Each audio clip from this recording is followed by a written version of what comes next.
Today, I want to break down one of the core reasons I've been able to close high ticket clients straight from the DMs, right? To the point where even sales calls aren't even a requirement here. And I've coined this as the 8 echoes framework, right? And so really it's built entirely around this reality in my eyes that the absolute best way to sell is through genuinely listening. All right. What's going on? My name is Severin. I'm here every Wednesday dropping these videos for you. And today is no different.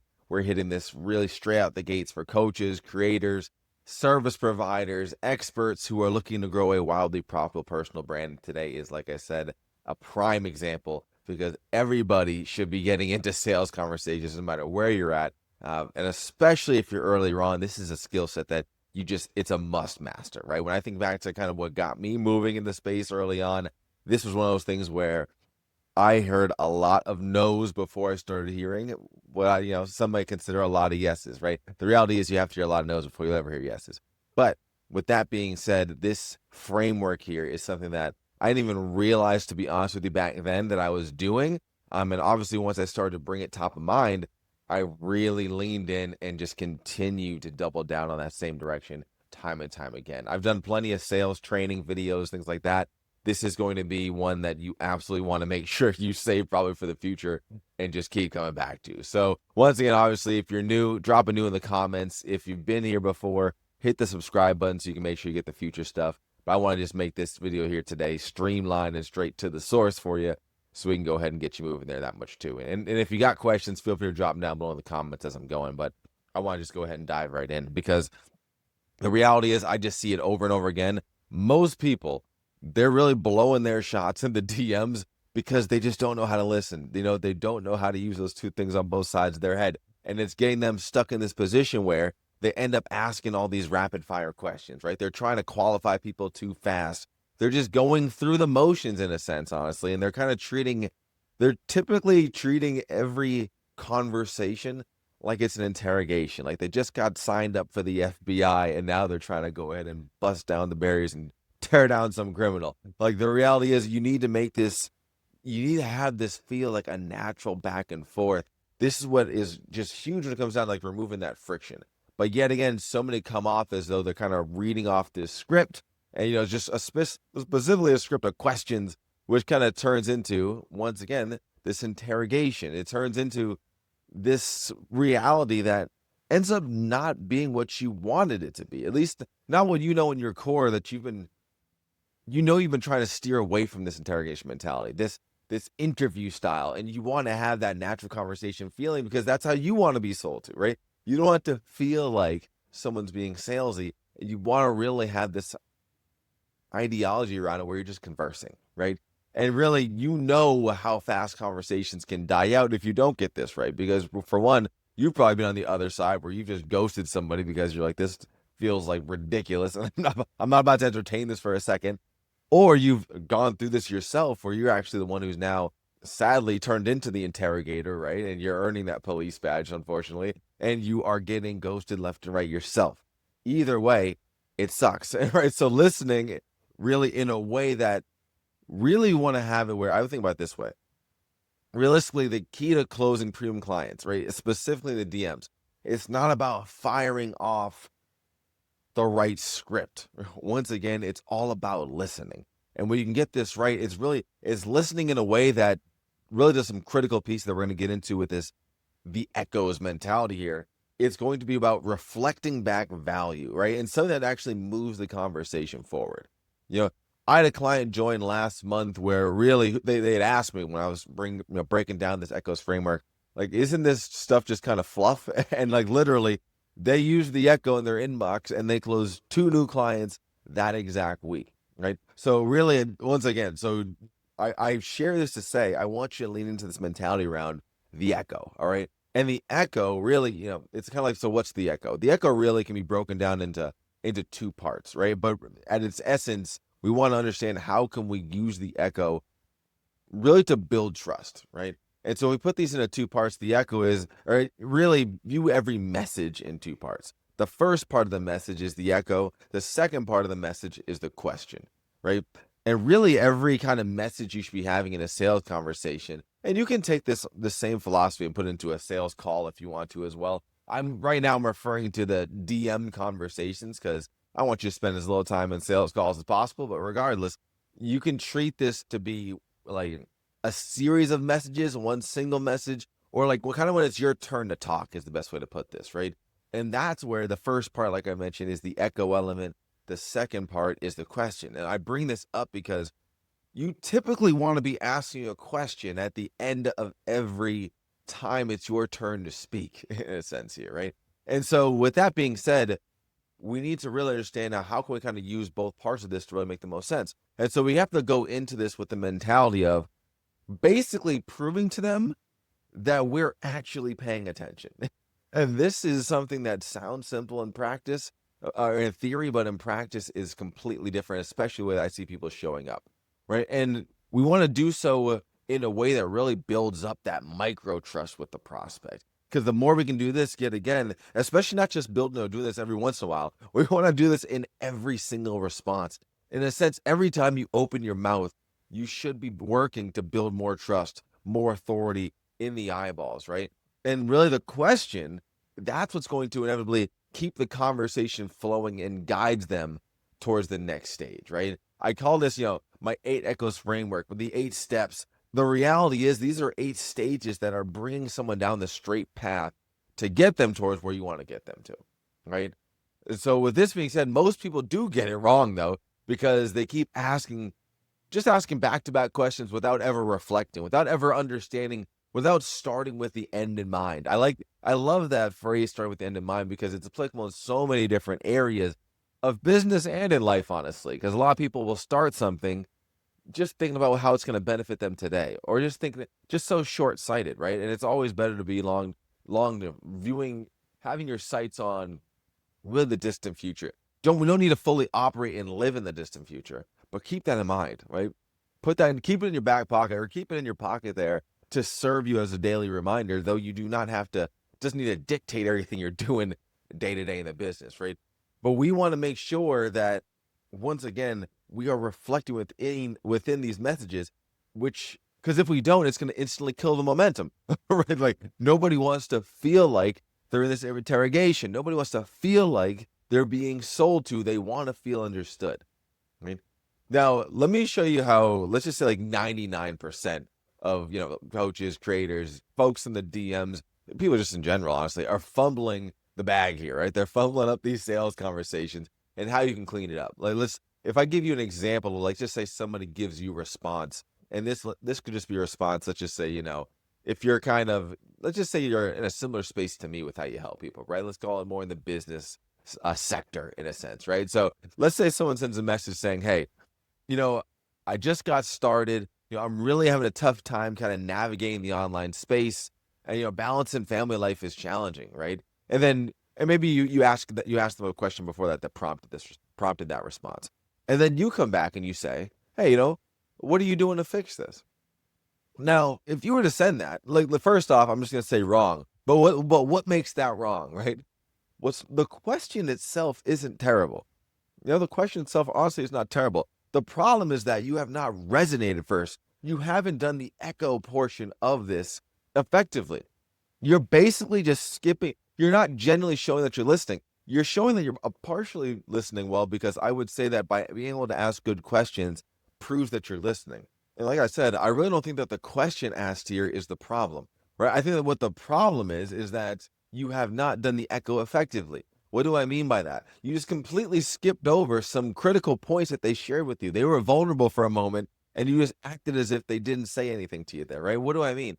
And a lot of people, they really skip over the little things. For one, even when I first said, I just got started, that in itself is a whole thing that we could unpack, right? Like them just getting started.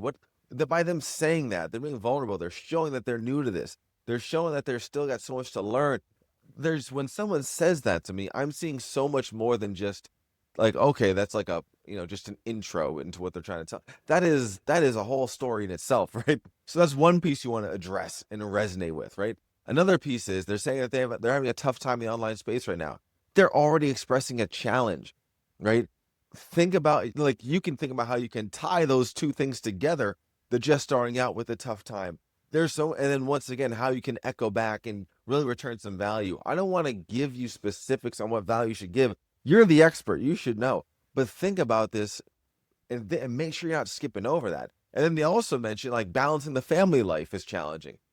They're telling you they have a family. These are three, there's just so much within that one sentence, that one response that they gave you that you and so many are skipping over when it comes down towards actually resonating, giving value, giving yourself a chance to truly wow them and set off light bulb moments.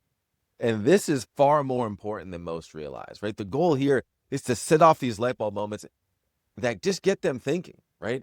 We want to genuinely get them thinking and getting them to view things in a way that they potentially have not thought about before. And you don't need to make these messages super long, or have this part of the conversation when you're speaking super long. Like typically, I'd argue it shouldn't be long, right? I always am saying less is more, less is almost always better, right? What matters here, and I say this to clients all the time too, is way more impressive. It's way more, not just even impressive, it's way more impactful. It's way more powerful to say the same thing in less words. If you can condense something in less words, you're going to, getting that point across is going to feel far more powerful, right? And so we need to really, what the kind of end goal here is we're trying to do is we want to keep the curiosity high. We want to lead with empathy, and we want to let the questions take them deeper, right? This is how the entire conversation creates a flow and not a sales pitch, right? We're out here, we're trying to dance with them, right? We're not trying to berate them. We're trying to salsa. We're not trying to just get aggressive. And we need to find that sweet spot. And honestly as well too, like you're going to find your sweet spot specifically. How I go about sales conversations may be slightly different than you, but as long as the dance is flowing smoothly, you're not going to be upset with the end result. And honestly, at the end of the day, neither of us cares if there's a bit of variation to how we do things, but we know that we're not going through this interrogation style workflow. Okay, so that is a large part to this. So at this point, though, you're probably sitting there asking yourself, Justice, like, okay, it's starting to make some sense here, but how do I know even what to say in the DMs, right? Like without sounding like a script, without sounding and being awkward, right? And I'll get right into that, but really just understand getting this right, to be honest with you, it's going to make all of the difference, right? I had, like, for example, one of my students, Ryan, he came in struggling to sell his coaching offer. Like, really, he didn't even want to put the offer out there with how much he was struggling with it. He was looking to do some other things, honestly, as well. And really, he was getting into conversations, but nothing was converting. Nothing was really transpiring out of it. And after applying the 8 Echoes framework and focus here, really just kind of taking that focus on actually reflecting what people were saying instead of just kind of pitching out the gates, he hit his first 10.6K month by just tightening up his DM flow. And this really allowed him to get to the final stages of this flow, if you will, that were then allowing him to get to his offer more often, and especially getting to the offer of more qualified people, which is what this ends up doing for you naturally just by going through it, right? So I'm telling you, pour into this, and even just what I've said so far, we're just starting to cook up. It'll take you so far, right? And if you're getting some value out of this, definitely smash that like button, all right? Because like I said, we're just cooking up here. Now let's break down the actual 8 Echoes framework that leads prospects from cold to converted, right? There are 8 echoes that act as if they are stages, right? So really, you can almost just assume and kind of view these as stages themselves. So let's get into them one by one. 8 echoes, right? The first echo, the first stage is the outreach, right? So with the outreach, we really want to go ahead and play off of their profile. That's why I say that really this is catered towards the social media, the online, especially social media, if you will. But you could argue same with a cold lead, honestly, too, that comes from, let's just say, from ads, something like that as well. I think with ads, it could be a lot faster how you get into this. But let's go with the colder side on social media. Because if you understand that, you can take any prospect who's warmer by any degree, and it'll just be that much easier for you to run this flow through, right? So for the outreach side, we want to play off their profile. We want to really get in naturally and make it specific. And so that's where if you can understand where they're at before, you can really tailor the outreach message to them, right? Then after we do the outreach, now the next part is the pre-scope, right? And so when it comes to pre-scoping, we really want to match their energy, right?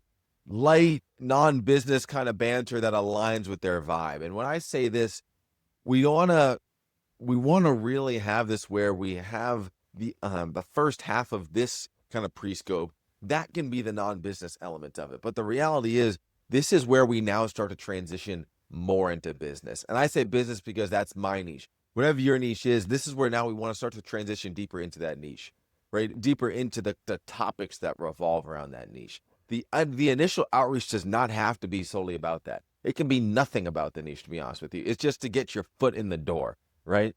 I think of it as, if you're a vampire, someone has to, invite you into the house, right?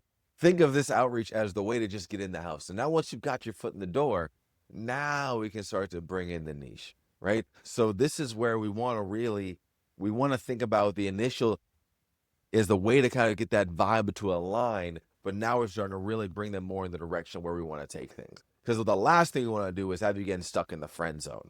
And people get stuck in the friend zone far too easily because they are not ever focused on getting the niche until it's too late. And now the person's like, well, what gives? Why are we even talking about this? I thought we were just talking about we're swapping pie recipes. Like, what are you doing here? Let's just talk about how we braid each other's hair. We don't want to get stuck there. And so now the next piece, the next echo, if you will, is scope, right? What are they actually working on right now? What are they actually doing that the reality is relates to your niche itself, right? We need to understand this because if we don't, I always view it this way. If we don't have an understanding on this, it makes it very difficult for us to continue the conversation and making the rest of the conversation feel relative to what they're acting. So often people will skip this part. And then like I said, when they get into other pieces of the conversation, now they are just there's just such a strong disconnect. And so that's why when it comes to this here, we really want to have an understanding of what are they actively doing? What are they actively doing specifically when it ties to your actual niche, right? If you're in the health space, you don't want to be asking them about a bunch of random stuff about, what I was going to say is you want to be asking them random stuff about their day job, right? That could pop up later in the conversation, but early on, right now, at this specific stage, we want to get them to open up about what are they actively doing to solve their health, right? What have they tried? What are they trying? What are they in the middle of? What are they in the midst of? What are they just something tied towards what are they actively doing, right? And so now as we do that, now we want to go ahead and start to transition to the next one, which is the pre-challenge, right? And so the pre-challenge at its core is, are things going well? This is how we want to really start to see this here. Are things actually going well? And the whole purpose behind this is we really want to go ahead and get someone to basically admit that they have a problem. Because here's what happens when you skip this echo. And once again, too, let me even be frank, just so we can understand before I go deeper into this one. Really, once again, each of these stages, each of these echoes, what we're doing here within each stage is we are sending a message, as we mentioned, and it's a two-part message, right? The first part is the echo. The second part is the actual question. And so in a sense here, right now we've gone through the outreach, the pre-scope, the scope, and now we're at the pre-challenge, right? So when we're in the pre-challenge, we are echoing from what we've heard so far in the conversation, right? From the outreach, the pre-scope, and the scope. To get the pre-challenge in this stage, we are really just utilizing what we've heard, utilizing the echo in order to strengthen the chances that they'll actually answer the question that is within this stage. Potentially at times it can even help us to design the question. And I would argue that the pre-challenge here is a great example of that, because once again, we want to know, are things going well? And so to understand are things going well, we want to use what they've said, echo that. And now when we get into it, we want to now basically think about a question that ties towards what it is that you actually want to help them with. So if we think of an example of, once again, we're a health coach, we want to help someone lose weight, right? The problem is if you just say, hey, what's your biggest challenge losing weight right now? They may tell you, I have no challenges. Things are going fantastic. And now you're stuck. You're like, I guess you're right. I can't call you a liar. And so That's why we don't jump right into the challenge, which is the future pace. That's the next stage, the next echo. We want to ask them a pre-challenge question. And so a pre-challenge would be more so is, have you lost any pounds yet? Have you lost any weight yet? Have you, right? Something that, and this is where, to be honest, we usually almost always want to ask open-ended questions. This pre-challenge is one of the only times we want to ever ask a non-open-ended question, or it's okay to ask a non-open-ended question. And typically, even with this answer, you will get them to still open up. They may start with the answer of, no, I have not lost any weight, or no, I'm still kind of going backwards. Or no, I haven't started working out just yet, right? And so let's say they give you that answer, because typically excuses may pop up, which is what I mean with you ask a non-open-ended question, but it still ends up opening up for you. So let's say they go with that answer. They say, no, but I haven't started exercising yet, XYZ. So that's the reason why. And so now you can open up with the challenge question. And this is why we have to pre-challenge, because the echo effect comes heavily into play. This is probably where the echo effect ties the most into the actual question, which will be the second part. And we're basically asking here now, gotcha, totally understand. Their exercise can be really tough, especially just getting started. Let me ask you this. What's been the biggest thing slowing you down from getting started with the exercise? What's the biggest challenge getting your exercise going? What's slowing you down from, jumping back onto that Peloton? Now we're getting them to actually answer a real challenge that they're having. And they feel slightly, and they don't even realize this, but that challenge question we're asking, it is it is directly attached towards the main challenge of them losing weight, right? And so this is where, once again, it's this philosophy, and we are really bringing people down this straight line. And so these are really ninja hacks that, honestly, if you apply this stuff, you're going to just witness yourself going into deeper and deeper sales conversations, helping yourself out. So don't sleep on this. All right. So that's number 5. Echo number 6, that's the goal, right? So really, what outcomes are they seeking? What outcome are they seeking to achieve and hit within going about this, right? And so now with this, we've understand they've given us the challenge that, once again, slowing them down with the exercise, right? Now we want to go ahead and make sure we're echoing by returning value. As we've done that, now we'll go ahead and ask the question tied towards what's the outcome. Hey, how many pounds are you looking to lose? Or what are you looking to lose? How many, whatever the case is there. Now they give you that answer, right? Now we want to go ahead and echo back, right? So we want to echo, return value, resonate with what they're saying, right? Oh, love that, love the goal you're pushing towards, XYZ, right? And then we want to now ask stage 7, echo number 7. We want to go ahead and ask the keys to the car question, right? The keys to the car type question. I say this, the key basically is, are they confident they know what to do? This is the keys to the car type question, because they're basically going to be telling you whether or not they're confident they can do it themselves, which is basically interpreted as, I need some help, right?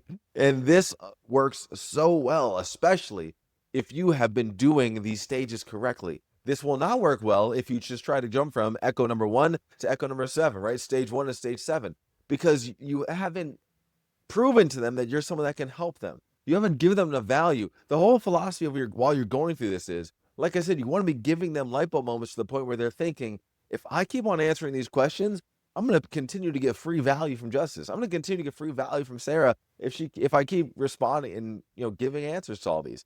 So this is where it can be so critical for you inside of the business, right? And inside of this sales conversational flow, to get to the point of them actually truthfully answering, are they confident? And to be honest with you, even if they aren't, even if they say that they're like 99% confident, if they haven't said I'm 1,000% confident, 100% confident, like, you can still honestly proceed to stage 8. And regardless, you should still proceed to stage 8, but you'll see how that answer dictates what happens in stage 8, which is the execute stage. That's the execute echo, right? And so for this one, now you want to basically continue to do the echo one last time.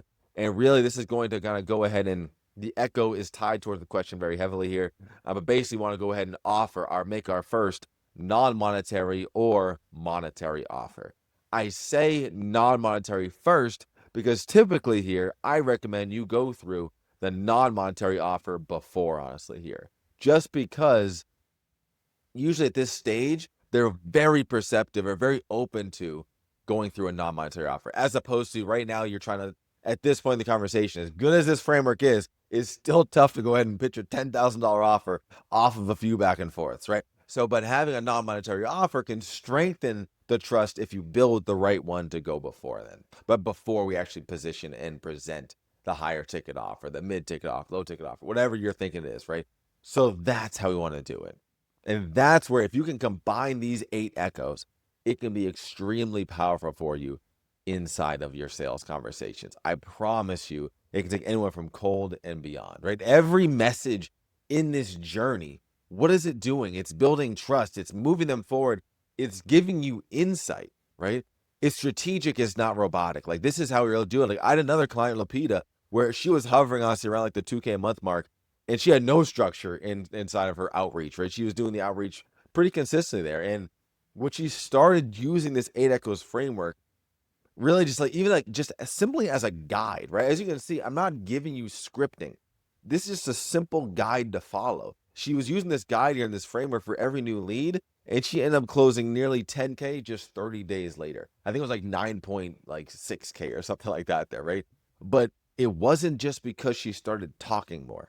It's because she listened better and she was genuinely showing the prospects that she was listening. This is how we're able to take folks on this straight path, on the straight journey that gets them towards the end goal we want to really get them towards, which is you getting the offer out there in front of higher quality leads. And this is the thing too. Everyone complains about high quality, low quality leads. To me, a lot of times you determine the quality. We can talk about how everything you're even doing outside of this sales conversation within your branding, your content, that's building the trust in itself. But then having this conversation, this really can create a higher quality lead just because what's high quality to me might not, or what a lead may be considered high quality in my audience, but in your audience, they don't know you. So they're really not high quality. You know, that's how I at least like to view it here. Instead of just viewing it as like, oh, this person has money. Well, yeah, maybe they have money, but they don't have trust in you. So it's really irrelevant because they're not about to spend a dime with you, right? So keep these pieces in mind when you're going through this because it can just really, when all bundled together, can make such a powerful impact, right? Now, real quick, a few things to kind of note about implementing this really kind of in the sea of the online space, right? If you're in the ocean of online and in your sales conversations, you're like, Justice, like, how can I give me a couple more things I just need to, if I want to really tighten this up, what should I do, right? So this is really built, just like I mentioned lightly before, more for cold or longer, kind of cold or longer form cold leads, you know, if you will here too, right? So what do I mean? If someone warm hits your inbox, you might only need 4 or 5 of these echoes to move them through to get to the point where you're at the end and you can start making these, you know, initial offers, right? The principle of the conversation of that journey, it does not change. You just will be able to zip through it faster, which is a beautiful thing, right? Another big piece, like I mentioned before, echoes do not need to be long, right? Less is more, almost always, right? In fact, I like to use the eye test, right? When I say the eye test, match and mirror, echo in a sense, the duration of how people are talking to you. If someone's giving you long responses, by all means, now you can give longer responses back. They're in it. If they're giving you shorter responses, you probably should not give them a monologue in return. You're going to get cut off. You're going to get ghosted. We want to make it feel like a natural reply that fits the actual conversation. We want it to echo. We want it to mirror what's going on in that conversation specifically, right? Another big piece, you want to avoid skipping over what they just said. Think about the example I gave before. We need to acknowledge it, right? Like I said, the example where, you know, the person's telling about their family, how things are tough, how they just started. Acknowledge these elements. Don't just skip over it. Like you're missing powerful places to strengthen your bond with this prospect, right? Acknowledge it or reflect it, right? We need to do something here, right? And then lastly, I'd say save your echoes, save your best echoes, if you will, or save your best echoes, save your best questions. Like if something works well and gets a great reply for a few people, even potentially one person, script it, save it, use it again. Because chances are it will probably work with multiple people inside of your audience there. And you can now save time with this and really make this way more of, I don't love the word, but more of an automated process when you start to plug and play like that as well too. So that's why I'm always so stay in your same niche for a longer period of time. Stay within your offer. Stay within a lot of these elements because it'll allow you to dial this in and make your life so much easier as you continue to scale. Right? So I'm telling you, take this stuff and run. Eight Echoes framework, DM sales mastery. Like, this is the kind of stuff that will absolutely shift your business. You will look up and wonder, why am I making more money? You'll go back and hopefully think, Justice, man, that guy really just gave me some gems. So, appreciate you soaking this up here, honestly. Like the video if you got some value out of this here today. I hope you did. Drop in the comments below if you got some value, or absolutely if you have any questions and need some extra clarity. Subscribe to the channel if you want to get more videos just like this. Oh, and actually as well, too, if you want, like, if this landed for you at all, like, and you're ready to go deeper, check out, I've got my client lead magnet funnel in the description there. Like, that breaks down basically so much, but inside of that ebook, I actually give you a free training that you're getting alongside of it itself, and it walks you through how I've actually generated over $1 million in coaching and selling information with simple client acquisition strategies just like this one in the last 3 years, right? Once again, helping you to attract cold leads and warming them up with the 8 Echo specifically, and close them with or without sales calls, right? So check that out. Links in the description. Soak it up. You're going to get a ton of value from it like everybody else has. Just grabbed it. And I feel like I guess that's it for today. I'll let you get rocking. Appreciate your time. I'll see you in the next one.